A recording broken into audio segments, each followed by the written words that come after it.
अस्सलाम वालेकुम नाजरीन, आप देख रहे हैं डेली टॉप पॉइंट और मैं हूं आपकी होस्ट नसीम अख्तर ख़ान। इसी तरह अप्रिशिएट करते रहें, वीडियो को लाइक शेयर एंड सब्सक्राइब करते रहें। और आपको किसी भी कानूनी मामलत की ज़रूरत हो तो हमारे दिए गए नंबर पे आप रब्ता कर सकते हैं। आपके आसपास कोई भी जुर्म हो या किसी को भी जुर्म में मुलव्वस किया जा रहा हो तो हम आपकी खिदमत के लिए हाज़िर हैं 24 आवर 24/7। हमारे साथ माफिया मौजूद हैं। इनके साथ एक स्कूल के प्रिंसिपल ने कैसे ज़्यादती की, इनको कैसे झांसा दिया, कैसे सब्ज़बाग दिखाए गए और उस इनसे पहले कितनी लड़कियों की वो इस्मतदरी कर चुका है। इन्हीं से जानेंगे इनके साथ ये वाक़या कैसे पेश आया और किस तरह ये इनके चुंगल में फंसी और अब किस हाल में। अस्सलाम वालेकुम। वालेकुम सलाम। जी माफिया, कैसी हैं आप? अल्लाह का शुक्र है, मैं ठीक हूँ। माफिया, ये जो आपके साथ डोगर का वाक़या है ये कब और कैसे पेश आया और ये आपको कहाँ मिला? ये मेरे ये अल फ़रूक स्कूल सिस्टम का प्रिंसिपल है। डोगर चौक मुल्तान रोड स्कीम बोर्ड पे ये वाक़या है स्कूल। वहाँ पे ये बच्चों को पढ़ाता है, ये प्रिंसिपल है वहाँ का ये। यानी कि एक स्कूल का बिल्कुल। ऑर्गेनाइजेशन इसके पास है, ये स्कूल का मालिक है, माई बाप है, उस एरिया का भी माई बाप है। जी जी बिल्कुल। और इसके जो फादर हैं, ठीक है, इसके फादर है, जो इसका बाप है वो एडवोकेट है, हाई कोर्ट में वकील है। इस वजह से लोग इनके ख़िलाफ़ आवाज़ नहीं उठाते। मैं 2020 में यहाँ पे लाहौर में यहाँ पे शिफ्टिंग की है। मैंने अपने बच्चे यहाँ पे एडमिशन करवाए हैं अल फ़रूक स्कूल सिस्टम में, डोगर चौक मुल्तान रोड पे जो वाक़या है। जिसका मालिक कौन है? सफदर अब्बास डोगर, सही। ठीक है, इसका प्रिंसिपल है स्कूल का। वहाँ पे एडमिशन करवाया है। मैं अपने बच्चों को रोज़ छोड़ने जाती थी, लेके आती थी। इसने देखा कि ये अकेली आती, कभी मैंने इसके बाप को नहीं देखा। मेरे से इसने पूछा, मैं क्या इसके बाप को फौत हुए यानी 2017 में मेरे मियाँ की डेथ हो गई थी। आप बेसिकली कहाँ से बिलोंग करती हैं और आपके हस्बैंड की डेथ कौन से साल में हुई? मेरे हस्बैंड की डेथ 2017 में हुई और बिलोंग में करती हूँ फैसलाबाद से। जी। आप इसके स्कूल में जब गई तो इसका फर्स्ट इम्प्रेशन क्या था? फर्स्ट एक्सप्रेशन इसका ये था कि इसने मेरे बच्चों को देखा है, मेरे बच्चों को देख के इसने मेरी तरफ देखा है, ठीक है। तो इसने मेरे बच्चों मैंने इसे कहा कि मैंने अपनी बच्ची को एडमिशन करवाना है, कहते ठीक है। इसने एडमिशन करवा दिया, जी एडमिशन हो गया मेरी बच्ची का, जी वहाँ पे हो गया, ठीक है। इसने ये देखता रहा, मैंने अपनी बच्ची को स्कूल आते जाते छोड़ने आना, लेके आना, इसने नोट किया। ये तो कभी मैंने इसको देखा नहीं कि कोई तुम्हारे सिवा कोई लेने नहीं आता, बच्चों को छोड़ने नहीं आता।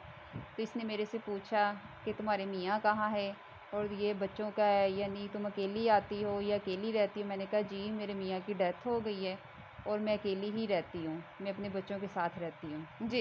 ये जो अकेलेपन का सबक नाज़रीन आपके लिए है, जब आपसे कोई ख़वातीन के लिए ख़ासकर ये मैसेज है मेरा कि जब आपसे कोई ज़ाती मालूमात पूछ रहा हो या लेना चाह रहा हो तो अपने आप को प्लीज़ अकेला मत शो किया करें, क्योंकि ये मर्दों का माशरा है और हमारे मर्दों में भी फ़रिश्ते भी हैं और भेड़िए भी हैं। तो इसलिए अपनी ज़ाती मालूमात देते हुए थोड़ा अवॉइड किया करें। जी माफ़िया। जी। और बस इसने ये पूछा मेरे से और बाद में इसने कहा है कि अपना नंबर बच्चों की डायरी में मेंशन कर दें, ज़रूरत पड़ सकती है, कोई बच्चों को कोई मसला पड़ जाए तो मैंने फ़ोन करना होता है। नहीं, मैं आपकी बात काटती जाती हूँ। जो जब आप बच्चों का एडमिशन करवाते हैं वहाँ एक गार्डियन की स्पेस होती है, वहाँ आपको एक नंबर देना होता है किसी भी इमरजेंसी के लिए। जी इन्होंने मेरा ही नंबर लिया था, जी मेरा ही नंबर लिया था इन्होंने, मैंने अपना ही नंबर दिया था, जी ठीक है। दूसरा नंबर मैंने अपने वालिद का दिया था, जी ठीक है। लेकिन मैंने इनसे कहा था ये नंबर मेरा है, ये मेरे अब्बू का नंबर है। मैंने ऊपर मेंशन भी किया था जी कि ये इसके नाना अब्बू का नंबर है मेरे बच्चों का और ये मेरा नंबर है।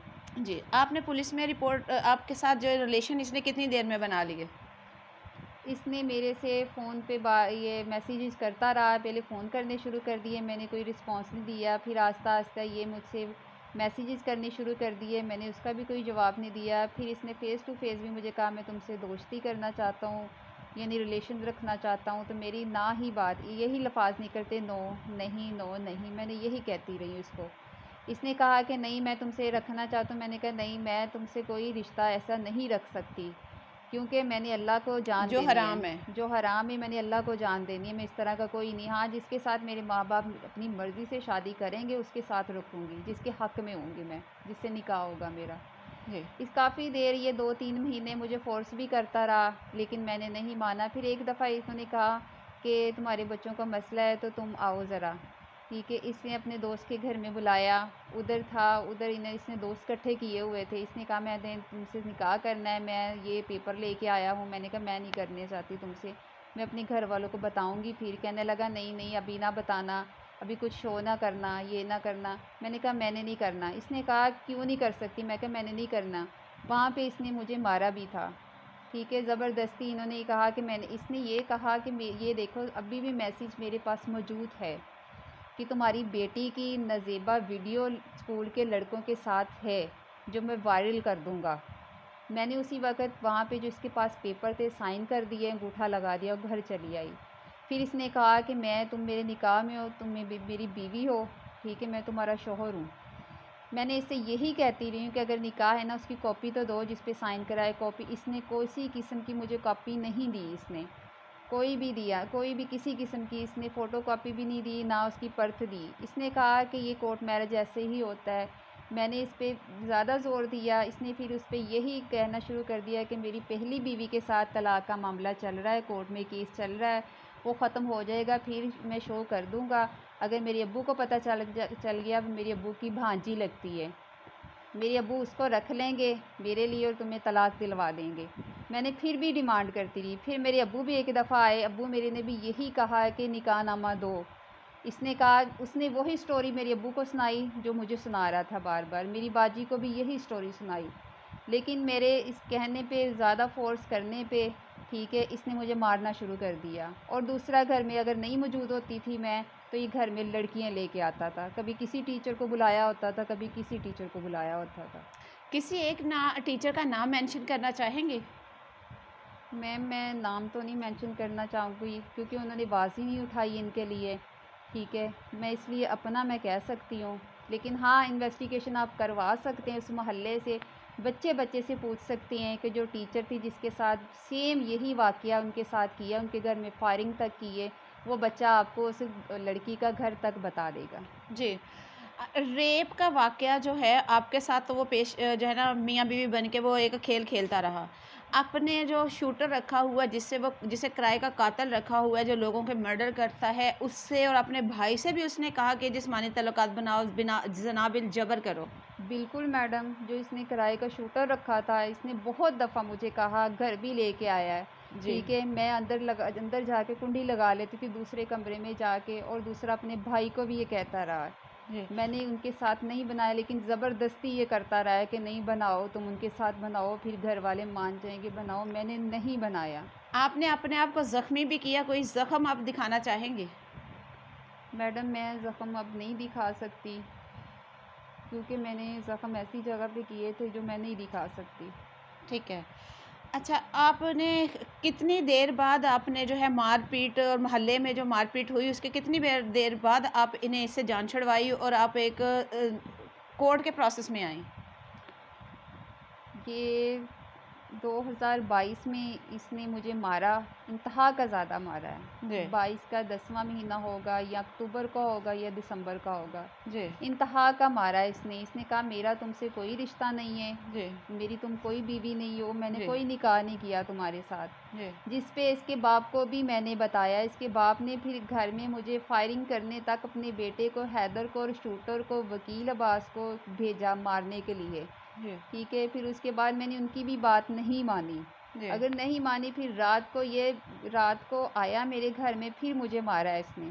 मैं को तुम चले जाओ, नहीं, कहता मुझे माफ़ कर दो, गलती होगी माफ़ कर दो। ये बंदा हर दफ़ा मेरे साथ इसी तरह करता जाता था, ठीक है, लेकिन मुझे पुलिस तक पहुंचने नहीं देता था। कभी मेरी बेटी की धमकी बच्चों की दे देता था, कभी मुझे जान से मारने की कोशिश करता था। जी। अच्छा, आपने पुलिस में एफआईआर करवाई, फिर आपने इन्वेस्टिगेशन चेंज करवाई, वो क्या माजरा था?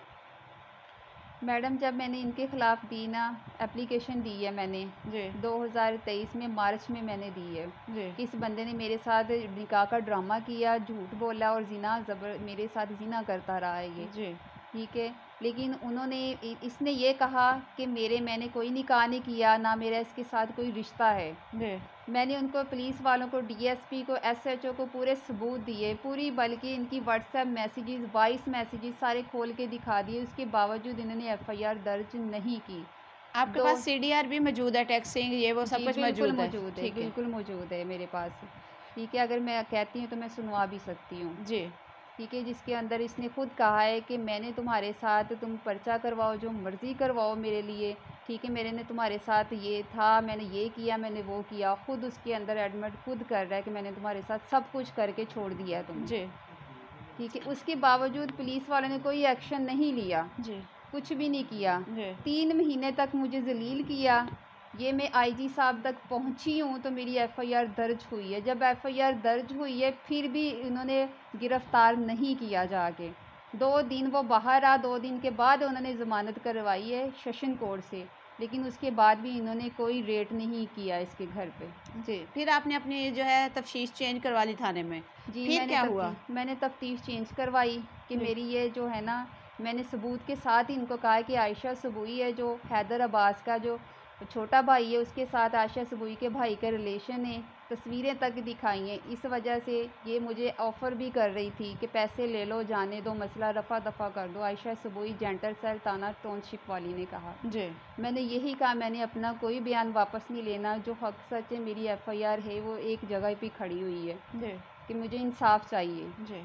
वहाँ से तफ्तीश अगर मैंने चेंज कराई, मेरा इकबाल टाउन थाना जनरल सेल में आ गई। जी। वहाँ पे वही मेरी किस्मत ऐसी कि वही टाउनशिप थाना से वही मिसबा जो है ना ट्रांसफ़र होके उधर आई। सही। वही तफ्तीशी वही है कि वही पैसों की ऑफ़र कर रही है, कभी कुछ कर रही है। ना उस बंदे को एक दफ़ा भी गिरफ़्तार किया मेरे साथ जाके, सेशन कोर्ट से भी खारिज हुई तो भी गिरफ़्तार नहीं किया, बल्कि उल्टा मेरे से पैसे लेके, हुबर करवा के मेरे से पैसे लेके खुद उनके घर पे अगर रेड किया, वो भी इन्फॉर्म कर दिया उनको कि हम आ रहे हैं। सही। 10 घंटे बाद रेड किया इन्होंने जाके, सुबह की बैठी थी मैं उधर। जब मारपीट करते होंगे कितनी तकलीफ़ से गुज़रती होंगी? क्या बच्चे देख के रोते नहीं थे आपको? जी, बिल्कुल मेरी बेटी रोती है, मेरी बेटी अभी भी हाथ उठा-उठा के इनके लिए वो दुआएँ करती हैं। ठीक है, अल्लाह ताला इनको पूछेगा, क्योंकि मेरी बेटी के सामने ये सारे भाई मुझे इतना मार के गए थे ना, मेरी बेटी को वो मंज़र नहीं आज तक भूला। आप क्या चाहती हैं, इसके साथ कौन-सी सज़ा होनी चाहिए और किससे रिक्वेस्ट करना चाहेंगी? आईजी पंजाब तक आप पहले भी पहुँच चुकी हैं, आप किससे रिक्वेस्ट करना चाहेंगी? हाथ जोड़ के अपील किससे करना चाहेंगी? मैं हाथ जोड़ के आप लोगों से, पूरी आवाम से, पूरे ऑल टू पाकिस्तान से, जो पाकिस्तान से बाहर आउट ऑफ कंट्री भी मेरे भाई मुझे सुन रहे हैं, जो भी ख़वातीन हैं, मैं यही अपील करना चाहती हूँ, इस बंदे को फांसी की सज़ा होनी चाहिए ताकि किसी और लड़की के साथ ये काम ना कर सके। ये पूरा ग्रुप है, इसके बाप से लेके इसके भाइयों तक पूरा ग्रुप है। ये रिश्तों के साथ खेलते हैं, उसका सौदा करते हैं, या मार देते हैं या सौदा कर देते हैं उनका। मेरी आईजी साहब से और पूरे पाकिस्तान से और हर एक बंदे से यही अपील है कि इस बंदे को फांसी की सज़ा दिलवाएं। मुझे इंसाफ चाहिए, मुझे इंसाफ चाहिए, बस यही कहना अपनी चाहूँगी। बेटी की प्रोटेक्शन के लिए भी रिक्वेस्ट करना चाहेंगी कि उसको भी प्रोटेक्शन दी जाए, क्योंकि जी, उसकी मेरी भी गंदी वीडियो का ज़िक्र वो बार-बार करते हैं। जी, बिल्कुल मेरी बेटी के लिए मैं आपको सिक्योरिटी चाहिए, और दूसरा मेरी बेटी की जो नज़ेबा वीडियो बार-बार इसने कहा है, इसका फ़ोन अपने हिरासत में लिया जाए। मेरी बेटी की जो वीडियो बार-बार ये कहता है ना, मुझे धमकियाँ देता है। और आपकी भी बेटियाँ होंगी। आपकी भी कोई वीडियो इसके जी, पास मेरी नज़ेबा भी बना के वीडियो इसने सेव की हुई है? मेरी भी वीडियो है इनके पास, जिस पे बार-बार वो मैसेजेस भी हैं मेरे पास, जो बार-बार धमकी दे के मुझसे मिलने की कोशिश कर रहा है कि मैं दिखा दूँगा, वायरल कर दूँगा, मेरे साथ फ़ेस टू फ़ेस आके मिलो। जिस पे मैं कहती हूँ नहीं, जो होता है तुम कर लो।